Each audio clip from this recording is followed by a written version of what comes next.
God has been faithful. Sa grammar, yung paggamit ng has been, have been, had been, you know, it has something to do with the past that's still going on. You know, boy, I'm telling you, it's really great, you know. Pagka nagre-review ako sa English, sa mga natutunan ko nung ako'y grade 1 and 2, and yeah, yan ang mga natutunan ko, mga kapatid. Paggamit ng has been, have been, had been. Yeah. And si Marvin, okay. All right. Shall we all stand, please, and you turn your Bibles in the book of Philippians chapter 3. Philippians chapter 3. Yeah, nandyan. Nakita ko kanina si Brother Francis. Nandyan pa rin si Brother Francis. Yeah, okay. Brother Francis, I prayed for you last night. Yeah, amen. Okay. Hope you're doing well, huh? Yeah, magkita tayo bukas. Kita tayo bukas. Mamaya, yeah.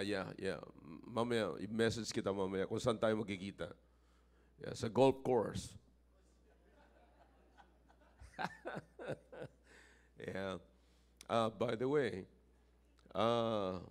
this year, kasi nag-iisip ako mga kapatid, kung paano ko kayo mailalayo, kayo mga young people from your phone.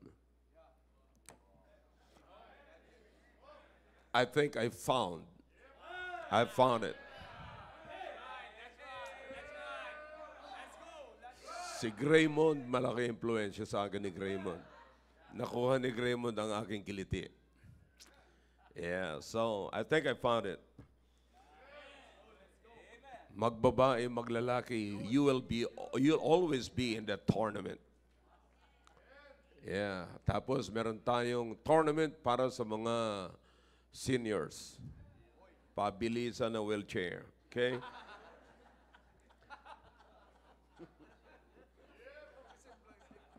Yeah. All right. You turn your Bibles now in the book of Philippians chapter 3. Babasahin natin yung verse number 8. Marami sa atin, mga kapatid, kahit na po ako, this is actually the first time that I'm going to push this word right here. Kasi maraming beses na maging kayo ay nadadaanan nyo ang passage nito, pero hindi kayo nag-park dito sa talata na ito. Okay? All right. Verse number 8, here's what the Bible says. Are you with me? Yeah, doubtless, I count all things but loss for the excellency of the knowledge of Christ Jesus my Lord, for whom I have suffered the loss of all things, and do count them but dung, I may win, that I may win Christ. That I may win Christ. Now this morning, as New Year's message, I'm going to bring you a message entitled, Count It But Dung. Count it dung. Tanggalin nyo na yung but. Count it dung. You know, Mami, explain ko po sa inyo kung ano ibig sabihin ng dung. Magkaiba po yung dung, pero halos mas malapit na po yun sa ding-dong. Yun. Para maunawaan po natin na mabuti, okay? All right. You're familiar with the words ding-dong. Yeah? It's what we call food, junk food, yeah, junk food. Junk food is always a waste food. So, alam nyo na yung salitang dung, ding-dong, okay? Alright, tayo po sa dali manalangin. Dakilang Diyos, marami pong salamat sa talata na binasa po namin, and we will read more There are so many things that we need to learn from this passage, oh God, from the experience of the Apostle Paul and testimony of the Apostle Paul. Lahain niyo po at gamitin niyo po, O Diyos, ingatan niyo po ang mga salita na mahayag ngayon. Please control my emotion and may you find me speaking your words, oh God, and not my words. In Jesus' name I pray. Amen. All right, thank you. You may be seated in the presence of our God. Now, lahat po tayo nakatingin dito, mga kapatid, as I lay down the foundation of this message, okay?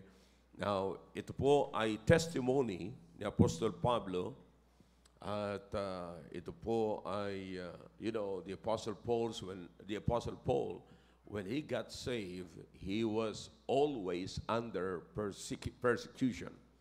Okay? At isa po sa mga patutuo niya, when he was persecuted, you go back to the book of Acts, you will find the same thing. Pagkatapos niya maligtas, umarap po siya kay King Agrippa. But again, this is also a part of his testimony encouraging the Philippians. Sabi kaya nga meron po tayong testimony po rito, naniniwala tayo na anumang naririnig po natin dito ay makaka-encourage, mga kapatid. Ito po ay makakahamon sa mga kapatiran natin na nakakaranas ng mga tinatawag nating pagsubok sa buhay. By the way, let me make it clear sa lahat, mga kapatid, na nakakaranas sa testing. Listen, the testing, mga kapatid, the trials is not for God. Hindi kayo sinusubok ng Diyos para mapatunayan ng Diyos na kayo'y tapat sa Kanya. Sapagkat bago man yan dumating, alam na ng Diyos kung tapat ka o hindi.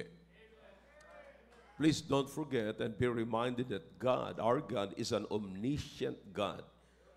Alam niya ang iniisip natin bago pa mo natin gawin, alam na ng Diyos, alam na lahat ng Diyos yan. So ang trials po ay para sa atin. Okay, na ang ibig sabihin po niyan, mga kapatid, na para sa atin, ang ibig sabihin po niyan, may mga pagkakataon sa buhay na natin na akala natin ay kaya natin. Na akala natin ay tapat na tayo.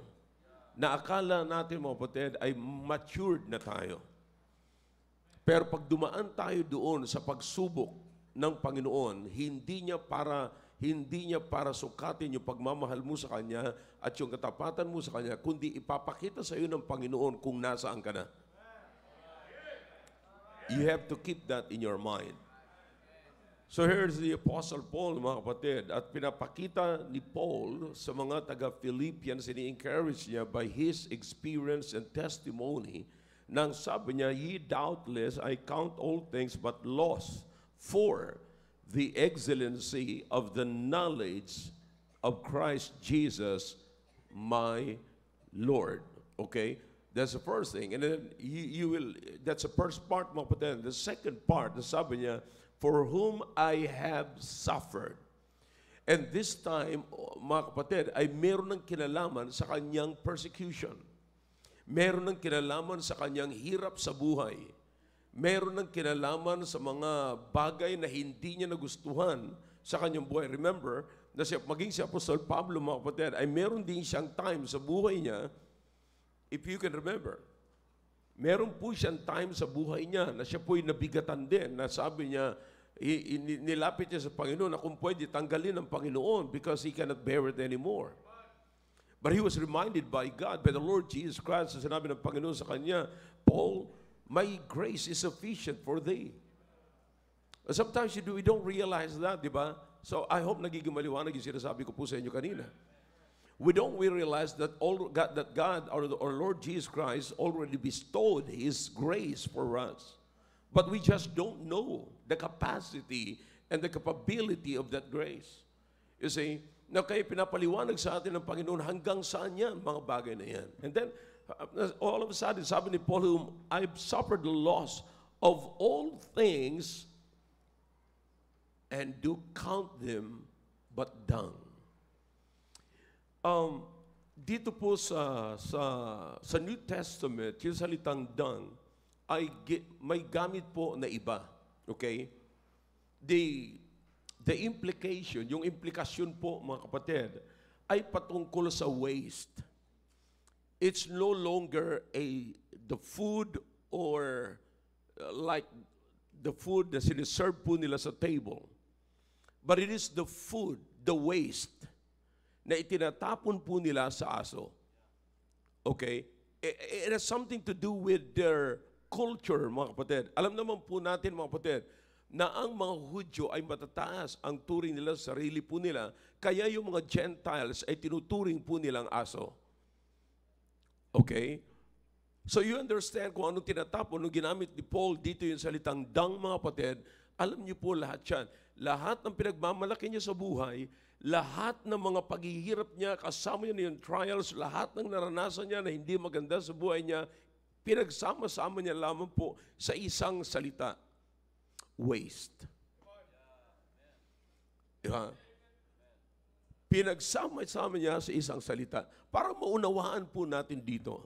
Ngayon, nandito na po tayo ngayon, mga kapatid, sa taong 2025. Na lahat po tayo, sabi ko nga po sa inyo, mga kapatid, I hope kung sa mga first time, of course, ngayon lamang ako nakita, pero nakita nyo yung meron din po kayong karanasan noong 2024. At kayong mga nandito na nakita po tayo nakaraang 2024, ngayon, nagkita na po tayo ngayon right at the very first day. Yung iba sa inyo, right at the very first hour. Right at the very first second, minute of the year 2025, nakita-kita po tayo. And something, but listen, you can still remember what happened last year. You have something from last year.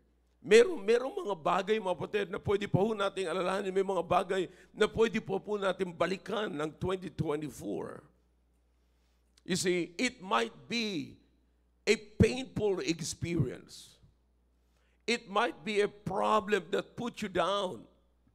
Or it might be a blessing that raised you up. Whatever it is, mga kapatid.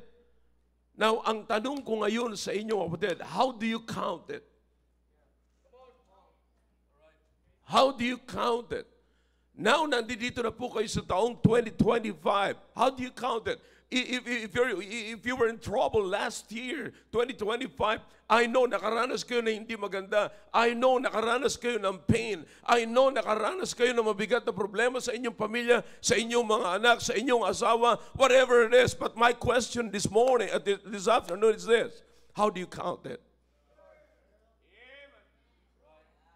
It's a new year. Do you consider that this year, the fact that you are right in the house of God on the very first day of the year 2025, hindi po ba maganda na iisipin nyo, this is now my year? Anuman ang nakaraan, anuman ang naranasan ko sa 2024, it might be painful, it might be a blessed year, whatever it is. But the fact that God brought me in this year 2025, this is my year. God allows me to see it. God allows me to see the very first day of the year. God allows me to take it in. Ngayong nandito na ako, this is my year. Ano po ang ibig sabihin nito, mga kapatid? You see, I'll show you another passages, mula sa Bible, mga kapatid, para makita niyo po yung experience, makita niyo po kung anong meron po dito, mga kapatid. Kasi, maaaring hindi po natin naunawaan. Sa Old Testament, there's a passage in the Old Testament, the book of Psalm. I want you to turn to it. Turn to it. Okay? Psalm 83. Okay? Para maunawaan nyo. So nakita nyo po yung dung. Doon po, mga kapatid, sa New Testament. But in the Old Testament, there's also another word, dung. Verse number 10.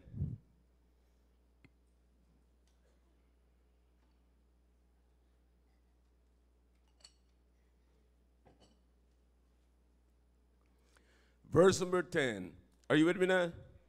Psalm 83, verse number 10. Okay? Now, si David ay nagbabanggit dito ng mga pangyayari, mga kapatid. Ito'y panalangin niya. At isa sa mga panalangin ni David kung ano nabanggit niya, yung mga opposers. Okay? Tandaan niyo po yan. Mga opposers niya, mga destroyers niya, mga kalaban niya, mga kapatid, mga accusers niya. Okay? Now, here's what the Bible says in verse number 10. Ito yung binanggit niya yung mga pangalan like the Midianites in verse number 10 and like the Javan, you know. But in verse number 10, look, David was relating what happened to them. Tingnan niyo po mabuti. Okay?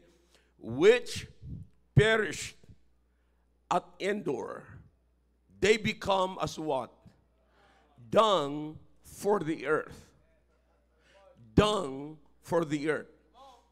Now, you see, in the Old Testament at saka sa New Testament, because of the culture, mga kapatid, I mean, yung paggamit, pero isa lamang po ang implikasyon, waste. But in the Old Testament, the word dung is literally the manure. Manure. Okay? For example, ito po ay katulad ng, I hope it's okay. Yeah. Horse manure, cow's manure, carabaos. Yeah. In other words, kapatid, Tagalogin natin para makuha ng iba. Dumi ng baka, dumi ng kabayo, dumi ng kambing, ng kalabaw. Yeah, that's it. Okay? Nakakaunawaan po tayo.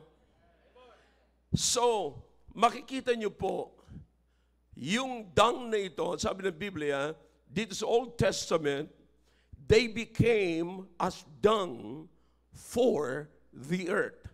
Sino itong mga taong ito? Ito yung mga kaaway, opposers ni David. Destroyer ni David. But they were destroyed. And when they were destroyed, kapatid, they became as manure.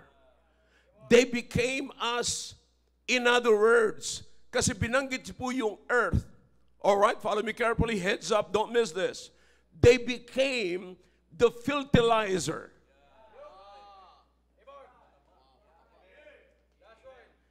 That's in the Bible. Look at your Bible. They became fertilizer for the earth.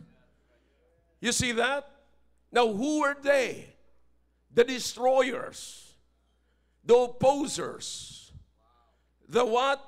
The accusers of David. But the Bible, it's very clear here, those opposers of David and destroyers of David, when they were destroyed, they became fertilizers of the earth. You see that? So si Paul naman, he was talking to his past. Okay? He was talking to his past. The things of the past that he can be proud of, and the things of the past that is also trying to destroy him. Sabi ni Paul, I count them but manure, fertilizer. Okay? Nasundan niyo po mga kapatid? Now, here's another passage here na gusto ko pong makita niyo mga kapatid. Later on, bubuksan ko po yan sa inyo, but ang gusto kong makita niyo po mga kapatid, ngayong taon na ito na 2025, na pumasok na po tayo, ngayon, meron tayong, nakaranas tayo sa 2024 ng mga accusers. Come on, talk to me if you can. Alright? Now, nakaranas po tayo ng mga taong they're trying to destroy us. Maaring by words, media, o personal, o anumang grabing ginagawa po nila sa atin. Nakaranas po tayo ng pain. Nakaranas po tayo ng persecution, mga kapatid. But my question again is, how do you count it ngayong nakapasok na tayo sa taong 2025?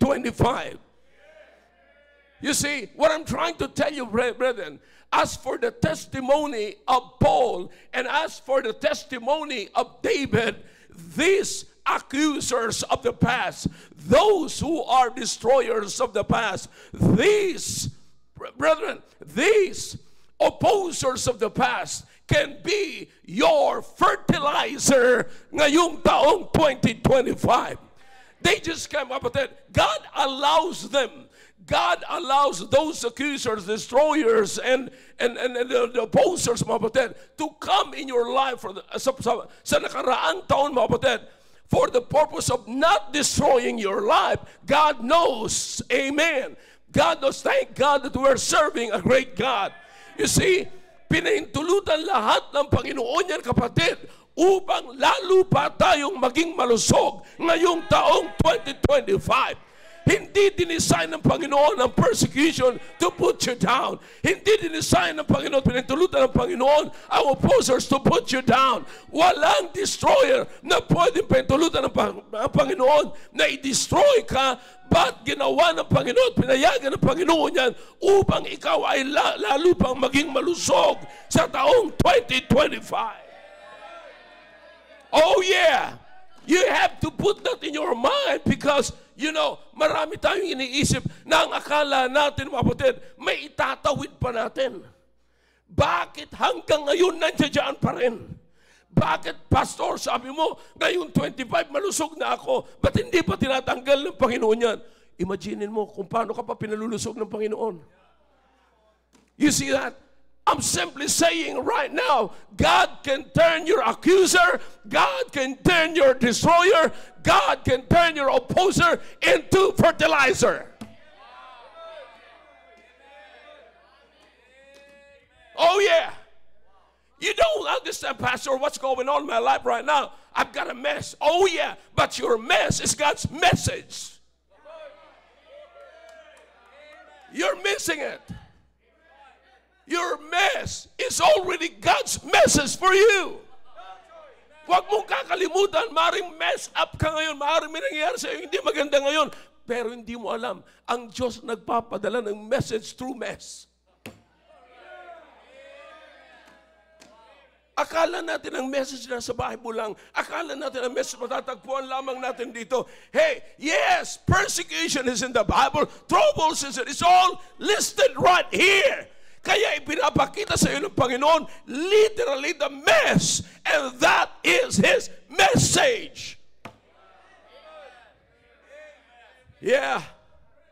By this time, kapatid, maybe sasabihin mo, Pastor, hindi mo lang ako naka-experience ng blessing ng Panginoon. Oh yeah, because the year 2024, you don't need a blessing, but you need the blistering. You've got to put that in your mind, that there is or there was a time in your life that what you need is not a blessing, but blistering. Yeah. Kapatid, you have to understand this life. Si Apostol Pablo, nung nagsimula siyang masarap ang buhay niya sa kasi siyang nami-persecute eh. Pero dumating sa buhay niya na siya naman ang pinipersecute. At hindi rin siya nag-enjoy. But you know what?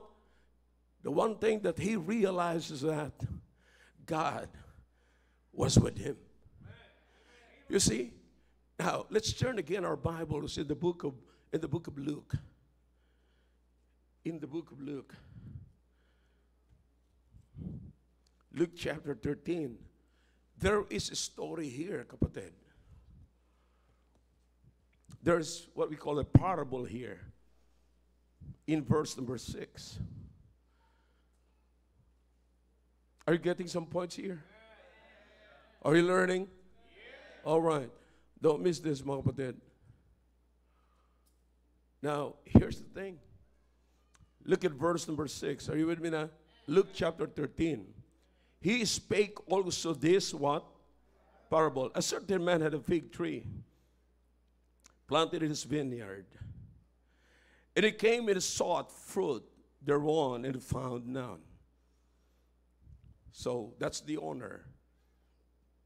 Then said he to the farmer, to the caretaker, the dresser of his vineyard, behold, this is what he said. These, how many? 3 years I come seeking fruit on this fig tree, and I find none. Cut it down. Why cumber it the ground? So maganda ho yung I like the honor principle. Okay? Hindi siya maglalagay, magtatanim ng isang bagay sa lupa niya na hindi siya papakinabangan. Alam niyo kung bakit, mga kapatid? Now listen, here's the principle. Everybody look at this way. Pag nagtanim ka ng anumang itinanim mo sa lupa mo, dapat napapakinabangan mo. But did you realize that in this case, ang nakikinabang ay yung puno at hindi yung may-ari? Sabi niya, bakit tumutubo yan dyan? Nakikinabang siya ng lupa ko, pero ako hindi nakikinabang sa lupa ko. You like the principle? Yeah. I like it. And then he said, and he answering said unto him, sabi ng farmer, Lord, let it alone this year also, till I shall dig about it, and, what's the word? Dung it. Okay? Not dump it, dung it. Okay? So, nakuha nyo na ang ibig sabihin ng salitang dung? Fertilizer. Okay? Now, sabi niya, Panginoon, sabi niya, Boss, Master, sabi niya, bunutin mo na yan. Sabi ng master niya, sabi ng may-ari ng lote, sabi, tanggalin mo na yan. Wala akong pakinabangan dyan. Napapakinabangan niya ang lupa ko, pero wala akong pakinabang sa kanya. Sabi niya, bunutin mo na yan. Tanggalin mo na yan dyan. Sabi niya, sabi ng farmer, Boss, pwede ba? Bigyan mo pa ako ng another year. At nung sinabi niya, give me another year. For 3 years, walang pakinabang. For 3 years, walang pagbabago. For 3 years, ganun ang ganun, pinivisit na may-ari, walang pagbabago. Walang nangyayari, mga kapatid, for 3 years. Kaya sabi ng boss, tanggalin mo na yan. Bunutin mo. Sabi niya, give me another year. Bakit? This time, ang gagawin ko, ididig ko siya sa paligid. Aayusin ko ang kanyang paligid. Bubungkalin ko yan, aayusin ko yan, at pagka nagbungkal ako, lalagyan ko yan ng fertilizer. Wala naman sana masama po, mga kapatid, doon sa salitang dung, na naging fertilizer, but yung process ng dung ay hindi po maganda. Di ba na unawaan niyo po? Dadaan po yan sa bibig, pupunta sa stomach, tapos dyan yan ginagrind mo, kapatid, lalabas yan sa dapat yan labasan. Pero yung iba sa atin, alam naman po natin yan, bago natin ilabas, hinahanap muna natin yan sa bituka, ginagawang papaitan. Naimas ni papaitan dito eh. Di ba? So, that's it. Yan yung kinain natin kagabi. I count it dung. Okay? Now, here's it. The process, kapatid, ay hindi po maganda. The process ay hindi masaya. Hindi masarap ang lasa. Pag ini-imagine mo, kapatid, na yun ay dumi ng baka at kakainin mo, ay hindi maganda.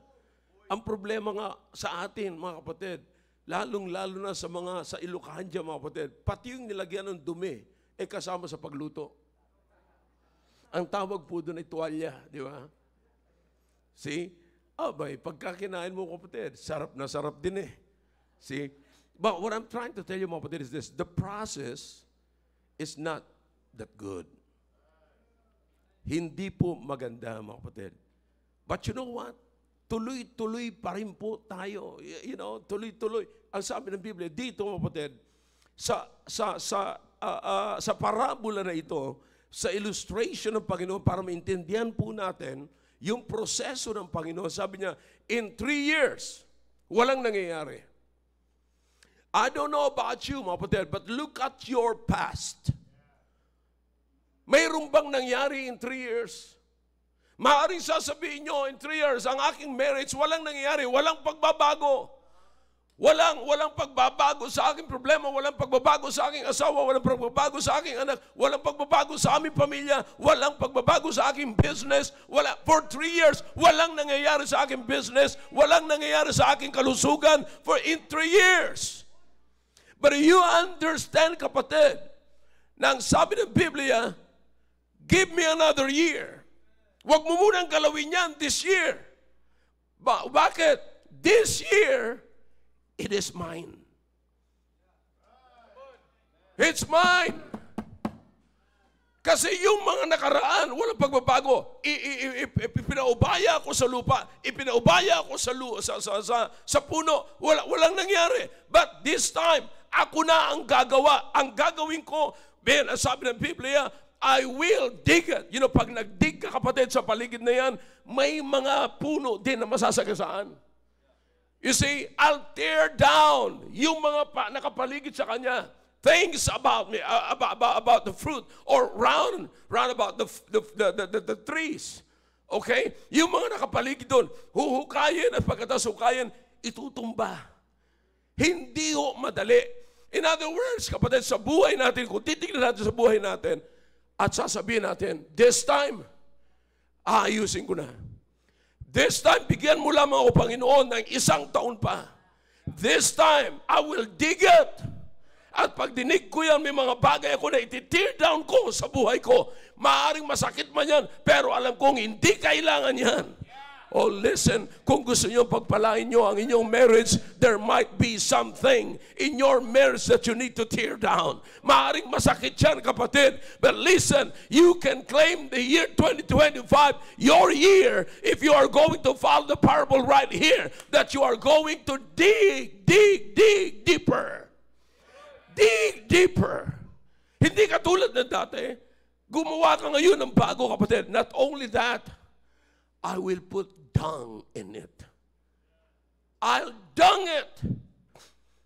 Sa buhay natin, kapatid, maaaring hindi man, sabi ko nga sa inyo, pinayagan ng Panginoon yan na maranasan mo. Yung nangyayari sa iyo ngayon, pinapayagan ng Panginoon na mangyayari sa iyo. Those are dung. But remember, tanggalin nyo lang yung salitang dung, palitan nyo ng salitang fertilizer. I know somebody in this auditorium this afternoon can testify na bakit masigla ang iyong Christianity, bakit masigla ang iyong pagiging Kristiyano, bakit malusog ang iyong pagiging Kristiyano. Kasi ikaw yung Kristiyano na hindi mo itinabi ang isang dang, hindi ka nagpabaya sa iyong puno, kundi nag-dig deeper ka at nilagay mo yung isang bagay na hindi mo gusto, itinir down mo ang mga bagay na maaaring panginayangan mo pero hindi ka nang hinayang na katulad ni Apostol Pablo, I count it but dung. And now, you're living a healthy Christian life. Kailangan mo muna ng blistering, not a blessing. Tanggapin natin yan. Blisters muna. Sige, tubo dyan, putok dyan, sige. Pero after that, blessing. Now listen to me now. Alam niyo yung programa po natin this year? We will revisit our family. That's our program. Revisit, review our vision sa ating family. May mga bagay na dapat po tayong i-review. May mga bagay na dapat po natin bibigyan ng pansin ngayon, mga kapatid. I know, I understand. Some of you for 3 years, just like in this parable right here. In 3 years, walang pagbabago. In 3 years, walang bago. In 3 years, nandun pa rin yung pain. In 3 years, matigas pa rin ang ulo ng asawa ko. In 3 years, matigas pa rin ang ulo ng mga anak ko. In 3 years, nandun pa rin yun. I'm suffering with the same problem. But how about another year? This year, sabihin mo, this is my year. Come on, let's all say it together. Go. This is my year. Say it together. Patunayan niyo po yun, mga kapatid. By digging and tearing down lahat na nakapaligid sa iyo na maaaring hindi mo kailangan, pero kinakailangan mong i-tear down. Maaaring pang-iinayangan mo na mawala, but you need to tear it down upang tumubo at magkaroon ng bunga yung puno. Hanggat hindi po tayo natututong mag-tear down ng mga nakapaligid sa atin, mga kapatid. It might be friends, it might be relatives, it might be something that you are proud of, just like the Apostle Paul. But Paul said, I count it but dung. I count them but dung. Hindi ko na kailangan. Mas kailangan ko ang aking asawa. Mas kailangan ko ang aking anak. Mas kailangan ko ang aking pamilya kaysa pera. Mas kailangan ko ang lahat ng mga Listen to me now. Huwag kayong mag-isip na kayo'y responsible or may tutulong sa inyo. Tandaan nyo, kapatid, you've got to learn to be responsible to yourself. Huwag kayong aasa na mayroong tutulong sa iyo. Huwag kayong tumingin sa pag-asa ng iba. Ang titignan nyo, kapatid, wala nang ibang responsible sa asawa ko, wala nang ibang responsible sa anak ko, wala nang ibang responsable sa pamilya ko, maliban sa akin. And I am willing to take the responsibility. Listen, you're almost to give up. But how about this? Why don't you try to grow up instead of giving up? I said grow up. Try to grow up instead of giving up. Dig deeper. This is your year. You tell the devil behind you at sabihin mo sa kanya, yes, I'm going forward and I'm not gonna suffer the same pain that you have put in my back. It's over. Tapos na yung pain na nilagay mo sa akin noong nakaraang taon. Tapos na yung problema na yun. Yeah, I can still see it. I can still see the dung, but it's no longer a waste. It's my fertilizer for my Christian life. Yeah, it's a waste. Pero ngayon kikilalanin ko na fertilizer ko pala ito. Yeah, alam nyo, wala hong nagtagumpay sa buhay Kristiyano na hindi po dumaan sa hirap.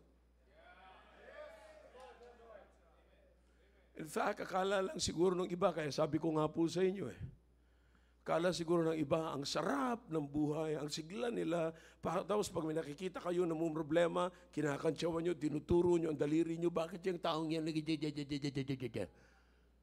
okay, maghintay-hintay ka lang. Padadalhan ka rin ng Panginoon ng at pagka pinadalhan ka ng Panginoon tignan natin kung ano sasabihin mo. Pala. So you understand what I'm saying? But listen, hindi dinisign ng Panginoon yung dung to destroy you. Listen, it's a dung right here. Pero sabi niya, sinama niya yung project. Naunawaan niyo, kapatid? Sinama niya sa kanyang project na sabi niya, okay, give me 1 year, Lord. Master, boss, give me 1 year. Pabubungahin ko ang punong ito. Do you understand that? That this year, pwedeng maging mabunga ang pamilya ninyo. Pwedeng mabunga ang asawa ninyo. Hindi maging bunganga, mabunga ang inyong mga asawa. Pwedeng maging pagpapala ang inyong mga asawa if you will just learn to dig deeper. Tear down things that are present but are not needed. Did you get that? Things, tear down those things that are present but are not needed. And so the Bible says here, kasama niya sa plano. Sabi nung mama, nung caretaker, I will dig deeper and put down. I don't know. Hindi ko, I don't know kung nakuha niyo po yung mga kapatid. Isinama niya na sa plano niya yung hindi napapakinabangan. In other words, hindi niya gusto. Dati ayaw niya, pero ngayon isinama niya na sa plano niya. In other words, may opposer, okay, salamat na lang na mayroong opposer. Nandiyan yung presence ng destroyer, salamat na lang na nandiyan ka. Salamat na lang na nandiyan kang accuser, nandiyan ka. You know what? Hanggat maraming accuser, destroyer, and opposers, marami akong pataba. Sapagkat lahat ng mga opposers, lahat ng mga yan, God can turn them into fertilizer.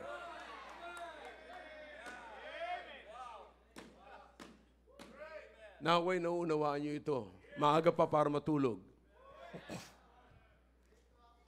You try to grow up rather than give up. It's too early to give up. When you can put dung, when you can dung it. It's time to give, it's too early to give up. If you can dig it, tear down, and dung it. Kung kaya mo pang maghukay, hukay pa. Lagyan mo ng pataba.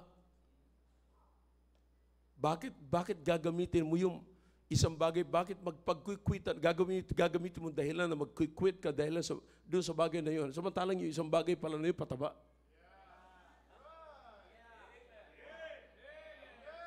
Yung isang bagay na aatrasan mo, yung isang bagay na dahilan ng pag-give up mo, yung isang bagay na dahilan para sumuko ka na sana, it's time, sabihin mo sarili mo, no way, this is my year. I'm gonna dig deeper and dunk it.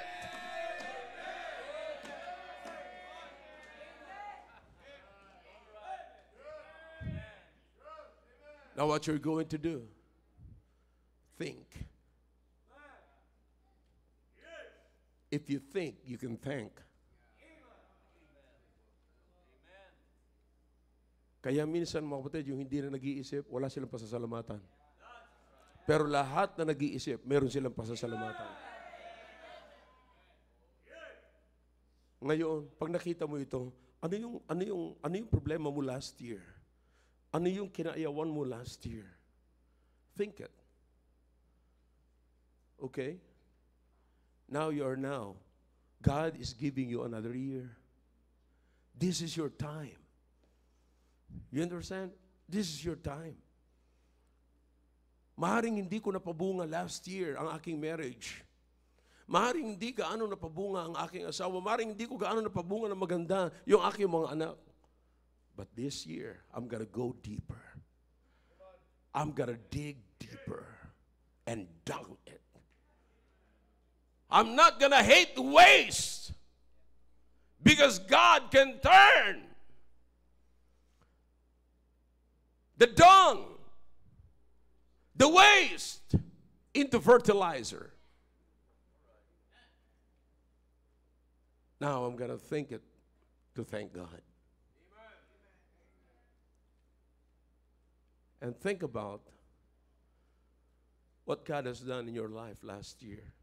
Maring kapatid, marami namang ginawa ang Diyos sa buhay mo, kaso ang isang persecution kasi na masakit, parang yun na lang ang nakakapitalize natin. Anumang nakasakit sa damdamin natin last year, kapatid, anumang nakasakit na kapag nagbigay ng sakit sa puso natin last year, doon at doon ang ating isipan, doon at doon ang ating attention. But I want you, kaya hindi ka masaya.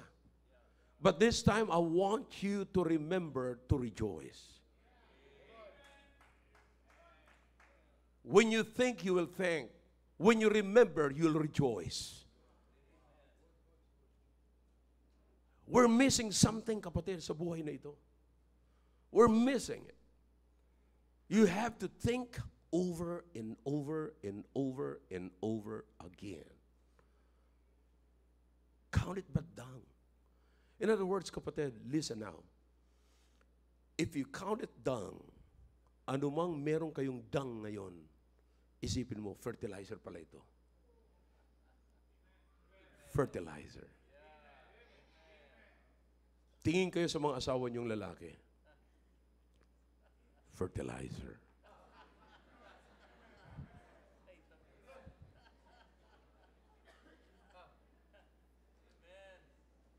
Yung sobrang galit na kayo, umuwi ka pa.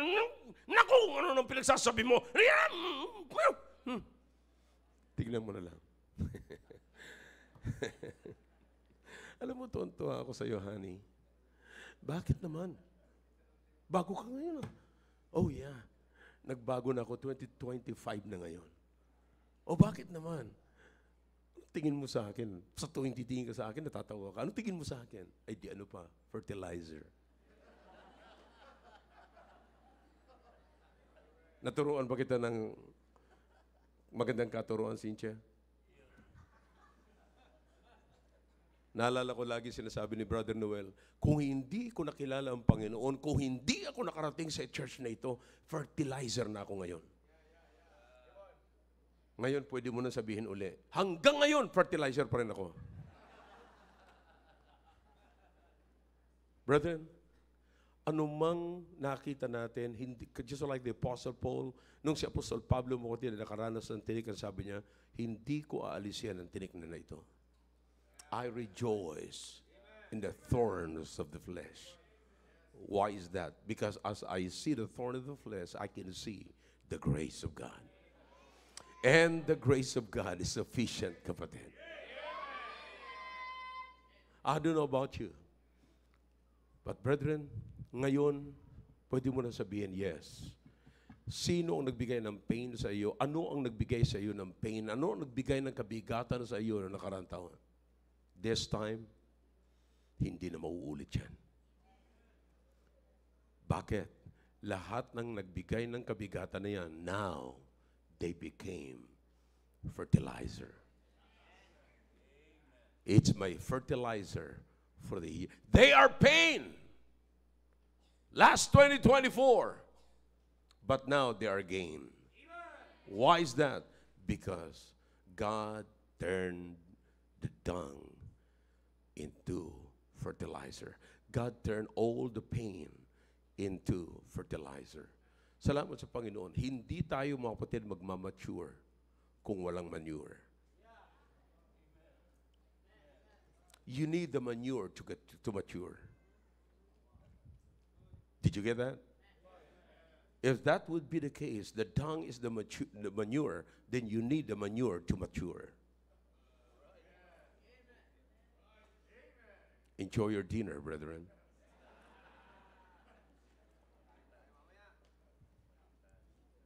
Brother, I hope this message is clear. As you look at the mess, remember the message. Did you get that? One more time. As you look at your mess, remember God's message. Mensahe niya ng Diyos, hindi yan mess lamang na mess lang, as in mess lang. But it's God's message.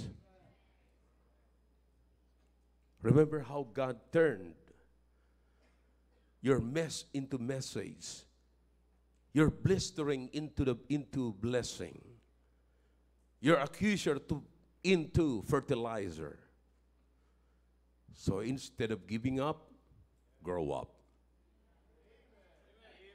I said instead of giving up, instead of giving up, instead of giving up, why is that? Because this is my year. 3 years, nakalipas na. Now, God is giving me another year.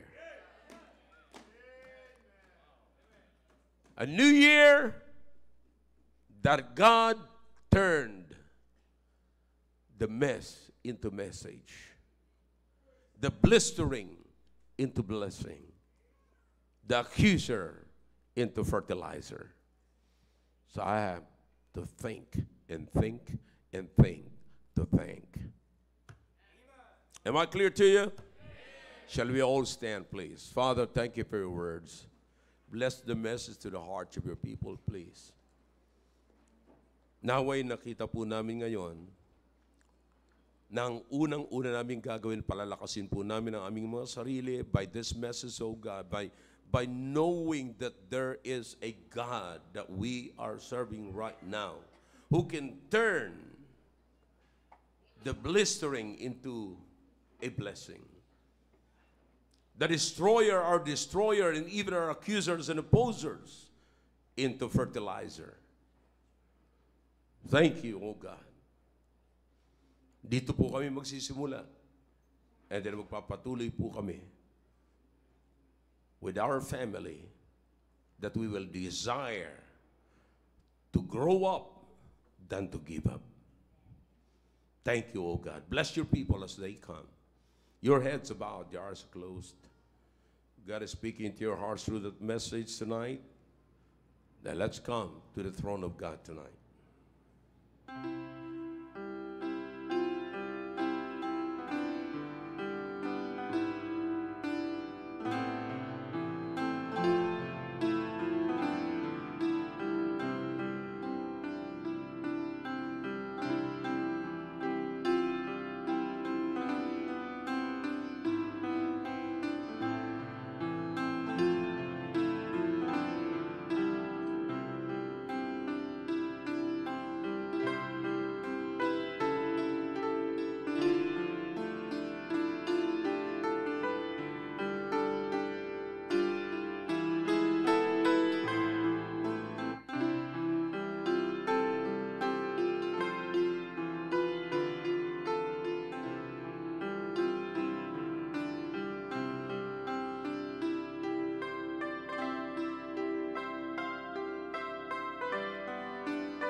Thank you for your words. Thank you, O God, for your people who came forward and kneeled down before you, O God. Salamat na kayo po at ang inyong minsaya nagtat sa puso at isipan ng inyong mga anak. O Diyos, salamat sa pinapaintulutan niyo po na maranasan po namin ang mga pagsubok sa buhay. May mga pagkataon na hindi na po namin kilala ang aming sarili pagdating sa spiritual maturity. We just thought that we are already spiritual or matured. But because of trials, nauunawaan po namin na hindi na po matured. Hindi pa po kami matured. Hindi pa po namin sigurado ang lahat. At sa pamamagitan po niyan, kami po ay nagigising. Thank you, O God, sa mga natutunan po namin. Pagpalain niyo po ang lahat ng ito sa pangalan po ni Jesus. Amen.